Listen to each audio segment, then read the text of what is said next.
What is the most important stat in competitive Pokemon, and more specifically, Pokemon Draft League?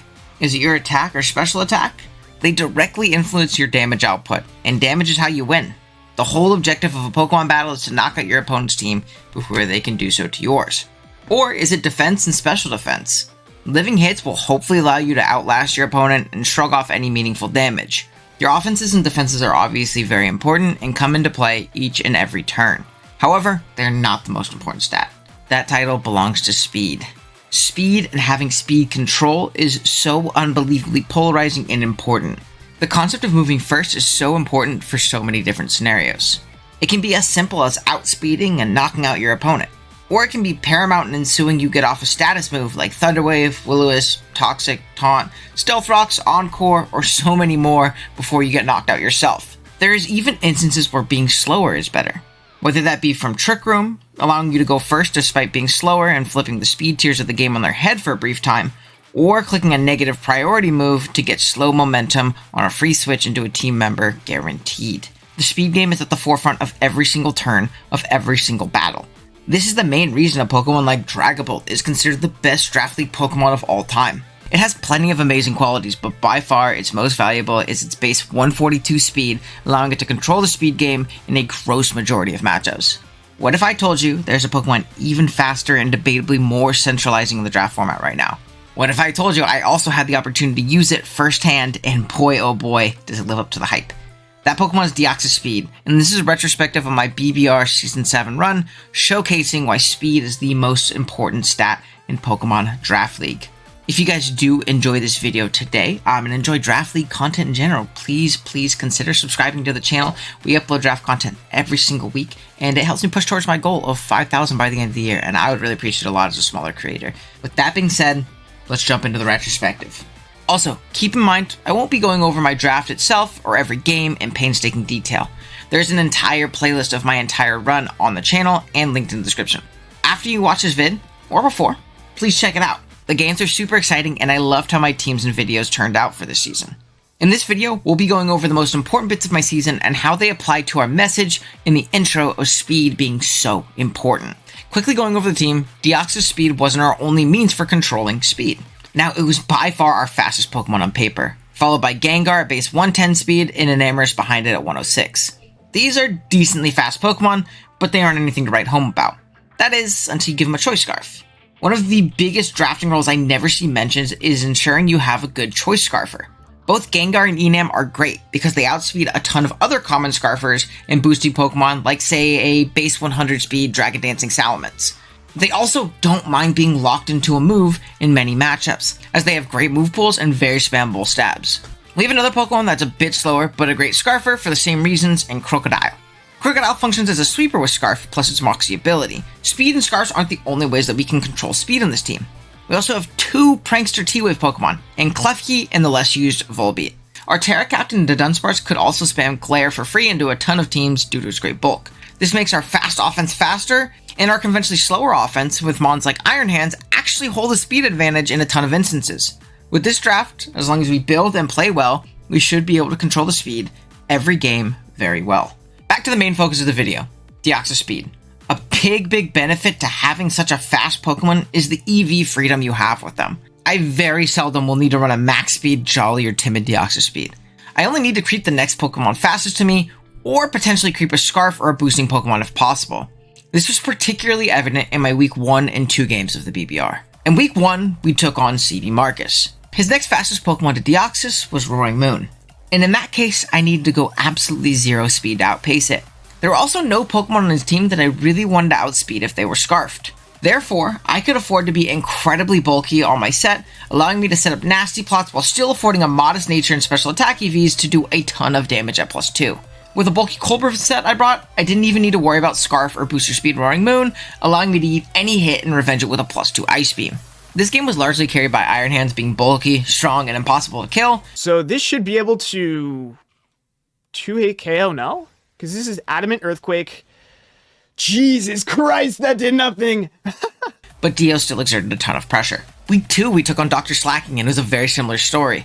No speed let me spec a ton of defense to survive even a Swords Dance boosted Sneasler attack, as well as taking Latios hits with our Assault Vest. Once again, our EV freedom allowed us to still have a ton of room for offense, letting Dio pick up a ton of kills with Ice Beam, Future Sight, and Psycho Boost en route to another victory. This thing comes out.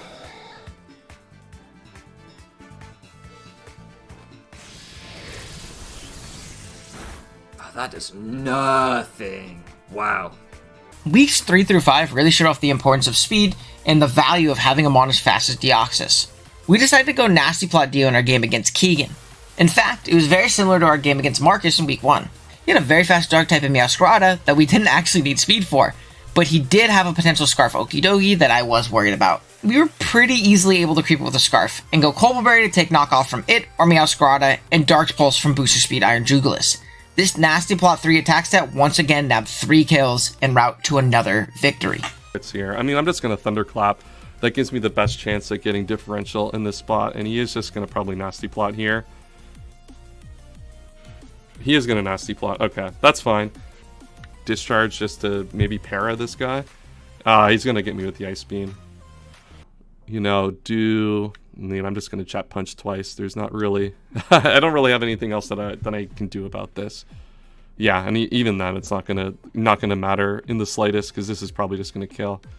Week 4, there were more scary Scarfers we wanted to outpace. This time, D-Ray had 2 base 90 Pokemon that could very viably run the item in both Arcanine Hisui and Annihilate. Dio was a great Mon that could outspeed because it could be bulky, strong, and had moves to revenge both of them. Psychic for Ape, and Meteor Beam and Focus Blast for Arcanine. Now granted, Dio didn't have to do either of those in this game, and actually just used itself to chip down Aviaris Luna for our Specs and Amorous. However, the ease of mind it gave me in the builder was immeasurable. For example, our Enamorous. Specs was so strong that game, but if it felt like I didn't have a Revenger to Scarf Arcanine and Ape, I likely would have been more pressured to force a Scarf on Enamorous over Specs, making the team worse overall. This also put a ton of pressure on D-Ray in the builder, and likely led to him going with an Agility Arcanine instead to outpace Deoxys. I'm curious to what he does here. I'm gonna go Smokey. Goes to the Psychic. We are Assault Vested. Does nothing. So he sees that we're vested now. So now he has to give us 1 Pokemon. Focus Blast. He hits. Crazy. He wants his damage, which is fair. I think we Hyper Voice. This is a crit. Alright. That's the next major point of the overwhelming speed control that it does for its user. It puts insane pressure on the opponent in the builder. This was super evident in our week 5 game against Galvanate. The pressure that Dio forced in the builder was evident. Our set that week was actually a jolly set with a ton of speed for +1 Quackleval. We also had a ton of bulk with a weakness policy to take advantage of U-turns and knockoffs.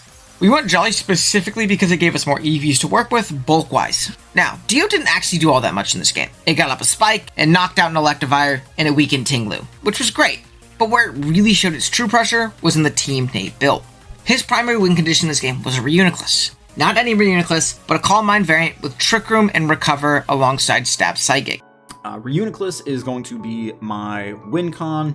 Trick Room makes a ton of sense from Nate. It gives his slower Reuniclus the speed advantage as well as the rest of his team into a really threatening Deoxys. If I can set up a Trick Room, I can probably clean up the game. All I need is a Psychic. I don't really expect Crook. I think that I could power through Klefki with enough Psychics, especially if we get some boosts. However, in making this decision and sacrifice, he really limited his move pool in the way he had no coverage for both Crook and Deoxys itself. This didn't end up hurting Nate too much as Dio was down from pretty early and Crook didn't come, but it was an interesting dynamic I wanted to mention nonetheless. If you've been keeping count, that win against Nate pushed us to 5-0 on the season, and secured us a playoff position guaranteed. You'd think we'd take our foot off the gas, but no. The BBR playoff system is unique in the sense that the higher seeds, 1 through 4, get to select their playoff matchup in that order. This very much so incentivizes coaches to shoot for the first seed, even when they've already locked a playoff spot. Plus, we're not the only undefeated team going into week 6. Both Amel and Viz were rocking undefeated 5-0 records, and my competitive ass cannot let them get a better record than me. Therefore, our foot will be placed firmly on the gas going forward to our week 6 games, where we get to take on the other O1 of the draft league, Obo. This game in particular was a true showing of the insane pressure that Deoxys puts onto the builder. In this game, we were once again a pretty simple Spikes 3 attack set, similar to our game against Nate. After getting up a Spike against lead Bellybolt, outclaimed Cleavor on a Volt Switch. Our Deoxys this week was insanely fast, running enough speed to outpace Obo's Great Tusk if it ever got off a rapid spin or was a Choice Scarf variant. Subsequently, we also outpaced Scarf Cleavor pretty comfortably. This gave us the opportunity to get a little teensy-weensy bit lucky and double flinch the Cleavor with Zen Headbutt, putting it in range of a knockoff where he confirmed it was Scarf. In my head, this was great. He's gonna click Zen Headbutt, hopefully no flinch. No flinch, please. And he gets a freaking flinch. It's okay, I should've just went Greninja. I should've went Grin there too. If I die, I'm gonna be so upset, okay? And he gets another flinch, are you kidding me? This allowed us to pressure and outspeed anything but a Scarf Greninja, which came out next. I figured this was probably Scarf in the way that he brought it in, but realizing confirming that information was really important for my Scarf and Amherst in the back, I was okay with sacking off Deoxys. It was indeed Scarf, outpaced our Deoxys, and...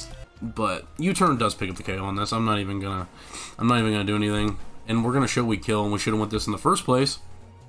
So then, oh my god, we didn't even kill. Didn't kill with a Scarf Protean U-turn. This was a special attack in Gren, but that's insane to live that U-turn from half. The only reason we could take that hit is because we could afford so much bulk in our EV Freedom. This foreskin Tusk, which had to take a superpower that it clicked, and my Deoxys went down to Rocky Helmet damage, confirming yet another item. Dio only got one kill in this game, but the information it grabbed me and the pressure in the team builder that it exerted was insane. We were able to take this one home due to a great team effort where all 6 of our team members picked up a knockout. Week 7 was a big one, and we faced off against Viz and his super scary Sand team. Now, unfortunately, our normal means of speed control Deoxys is not enough to outpace an Excadrill under Sand, but it did have the incredible luxury of being able to outpace a majority of Viz's common Choice Scarfers like Excadrill, or more importantly, Urshifu Rapid Strike. This game was a great showcase of my opponent using alternative methods to try and get the speed advantage. The first was a lead focus ass Smeargle, which, as you probably guessed it, Sticky Webs. Thankfully, our lead taunt Crook denied those from going up, but that wasn't the only trick up Viz's sleeve. He was also packing a Trick Room Gardevoir that put in a ton of work in the early game. We were able to stall it out and put ourselves in a solid endgame position until Viz hit us with the next best way of gaining speed control in a matchup where you can't traditionally outspeed your opponent. Priority. I had thought my Enamorous with the Choice Scarf would be enough to pick up an endgame sweep with everything in range, until we got down to the last few mons on Viz's team.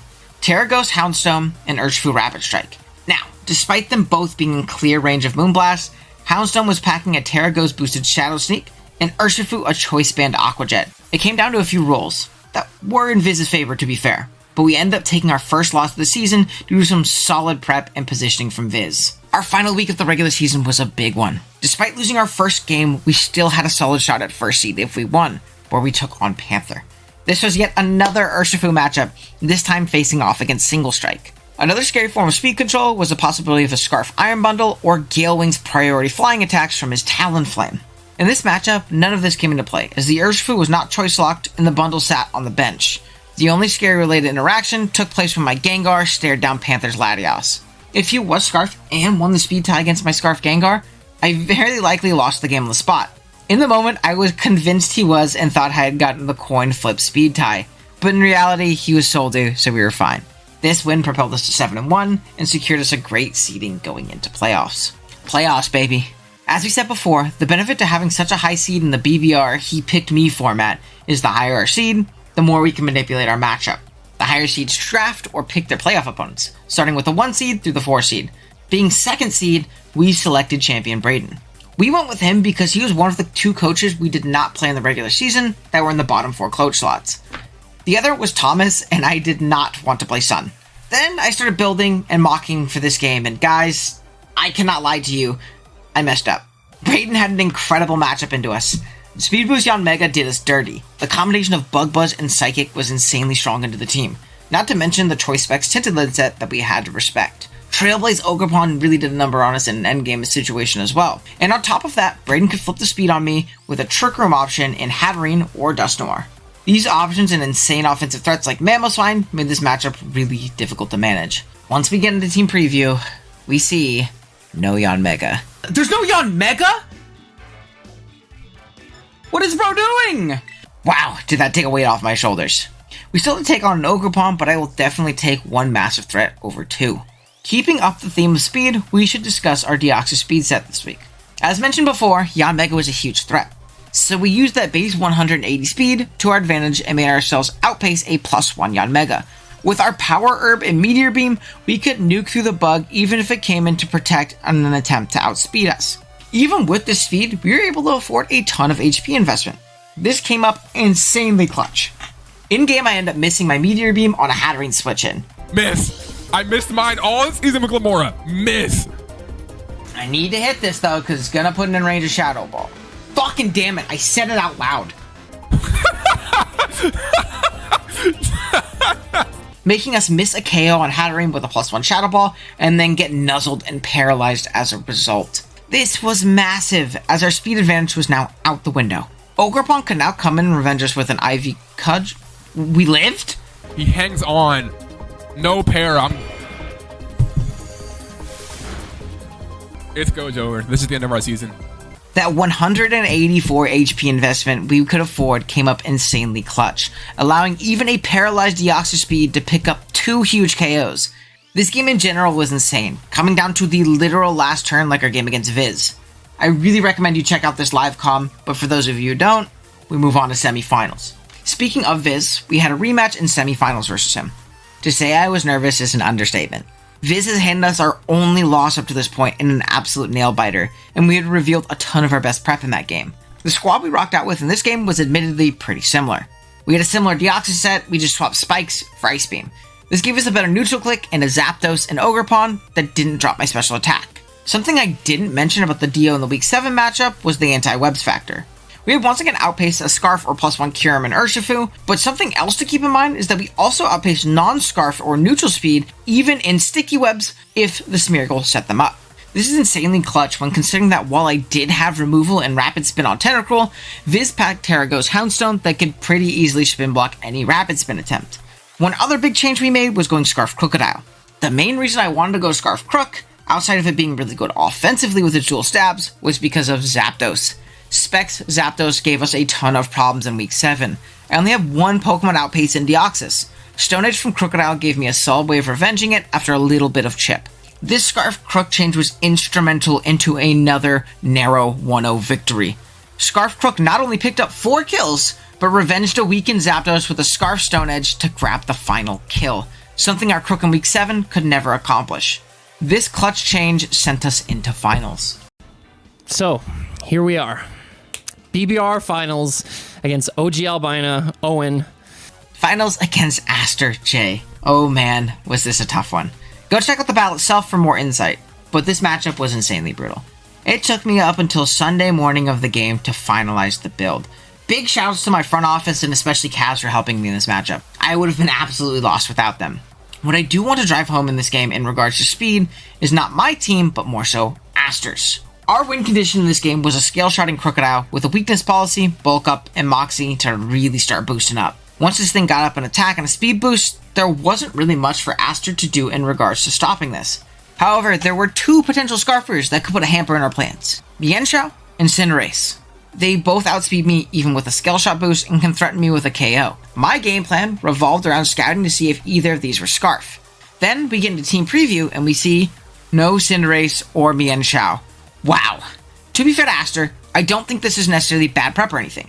Mienshao was pretty mediocre to low-key bad versus me, and I didn't really see it in many mocks. Cinderace I did see, and I actually very much so expected it. However, in a majority of mocks I saw, it was choice banned, as Pyro Ball had 0 switch-ins on the squad, and Sucker Punch was a great means of revenging Deoxys, so Scarf was not necessarily needed. However, Scarf would make sense, so the fact that it did not show up and we didn't have to either revenge it, get up 2 scale shots, or get a ton of bulk ups up and keep screens, it really helped out our game plan. Any potential Scarfer on his team now had 0 KO potential. After a rough early game, we were able to position our Crook after a Shaman Healing wished it up. Then we were able to get a scale shot and a couple boosts to our attack. Here is scale shot. Okay. So that's kind of bad. Is this dice? Is this dice shot? That's crazy. Hit 4 times, okay. Out came Spectre next? This really worried me. At +1, I crept out speed on Modest Spectre because I really needed the bulk EVs, and there was realistically no reason for him to be Timid Spectre. Our next fastest Pokemon to it was Gengar, and that meant it could either go Modest or plus Defense Nature. I lock in a knockoff for the KO, and it outspeeds me and clicks Haze? What? No! Why are you faster? So we get rid of all the stat changes.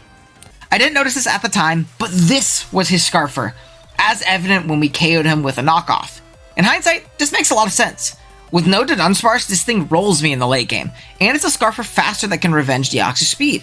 It no longer had to worry about being revenged by, say, a Life Orb knockoff if we were set like that. Thankfully, this is still a Scarfer that doesn't really threaten Crook, so even though Deoxys was relegated to an early game Thunderous sack, its presence in the builder was so immense, it helped force a Scarfer that did not really change or threaten my endgame. Regardless of losing our speed here, the rest of Ash's team was either slower than Crocodile or could be set up on, in his Salamence. This allowed Big Crook to take home the game and the championship. Here's the scale. We needed to only hit twice. Hits 3 times. All right, well, he got more than 2 hits every time on a non-dice Crook, which is kind of impressive, honestly. It's just like, I guess his Crook loves him, but that's it. That's finals, guys. We tried. I hadn't run into this team yet, so obviously I didn't have any idea of what his prep could be, but very good Crook set. Excellent prep. And give it up to Owen. He is your BBR Season 7 champion. I will take runner-up. This is my first Wi-Fi league back. I'd like to win a league on camera at some point. Let's go, dude. Jesus Astro obviously had a phenomenal season and a crazy back half run. I mean, he smoked a ton of coaches who were playing really well. I mean, Amel was by far the favorite to win the season, I think, and he pulled up in semifinals and 6-0'd him. So, like, Astro obviously had a great season. This was a bit of a different video. Like I said earlier, it's not meant to be a recap of our season. If you want to go see the games themselves and all of the ups and downs of our first Wi-Fi championship of the generation, go check out the BBR playlist down below. What I really wanted to do was take one of my favorite teams and runs and try to use that as a way to illustrate how important the aspect of speed control can be in draft. This concept is why Pokemon like Deoxys Speed, Dragapult, Terra Regieleki, all those guys are so freaking broken. Being able to consistently control the speed game puts you so far ahead in the builder. If you guys have any suggestions or improvements on videos like this in the future, please let me know. I'd like to do these for our Wi-Fi leagues going forward in the future, championship or not. I hope you guys learned something in today's video, or at least enjoyed me rambling. If you did, be sure to drop a like and sub to the channel if you haven't done so already. Again, helps me push towards my end of the year goal of 5K. With that being said, I will see you guys in the next one. Later.